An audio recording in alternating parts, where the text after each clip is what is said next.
মোস্তাফিজুর রহমানকে আইপিএল থেকে বাদ দেওয়া নিয়ে শুরু, যা এখন গিয়ে ঠেকেছে বাংলাদেশের বিশ্বকাপে অংশগ্রহণের প্রশ্নে।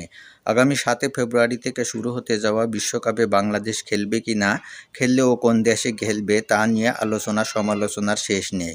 তবে সব জল্পনা কল্পনার অবসান ঘটতে যাচ্ছে ২১শে জানুয়ারি বুধবারের মধ্যে। জনপ্রিয় ক্রিকেট বিষয়ক ওয়েবসাইট ESPN কিক ইনফোর খবর বলছে, শনিবারের বৈঠকে বিসিবিকে এই সমস্ত কথা জানিয়েছে আইসিসির প্রতিনিধিরা। বাংলাদেশের বিশ্বকাপ ইস্যুতে আলোচনা করতে শনিবার ঢাকায় এসেছিলেন আইসিসির ইন্টিগ্রিটি ইউনিটের GM এন্ড্রু গ্রেভ, আর ভার্চুয়ালি যুক্ত ছিলেন আইসিসির জেনারেল ম্যানেজার গৌরব সানেকসা। বৈঠক শেষে বিসিবির পক্ষ থেকে জানানো হয়, বাংলাদেশ নিজেদের অবস্থানে এখনও অনড়। নিরাপত্তা ঝুঁকি নিয়ে কোনোভাবেই ভারতে বিশ্বকাপ খেলতে যাবে না বাংলাদেশ। তাই লজিস্টিক জটিলতা ন্যূনতম রেখে গ্রুপ পরিবর্তন নিয়েও আলোচনা হয় বিসিবি ও আইসিসির মধ্যে।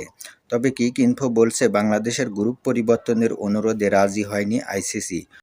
অর্থাৎ আয়ারল্যান্ডকে বি গ্রুপ থেকে সি গ্রুপে পাঠানো এবং বাংলাদেশকে বি গ্রুপ থেকে সি গ্রুপে নেওয়ার সম্ভাবনা নেই বললেই চলে।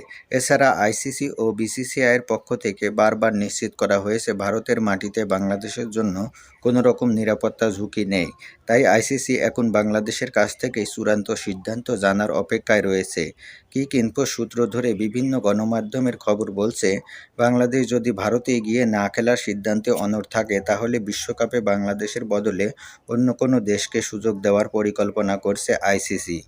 আর র্যাঙ্কিং বিবেচনায় সেই দেশটি হতে পারে স্কটল্যান্ড। শেষ পর্যন্ত কি সেটাই হবে, নাকি বাংলাদেশ ভারতে গিয়েই খেলবে, অথবা অন্য কোনো সিদ্ধান্ত আসবে, তার সবই জানা যাবে আগামী বুধবার ২১শে জানুয়ারির মধ্যে।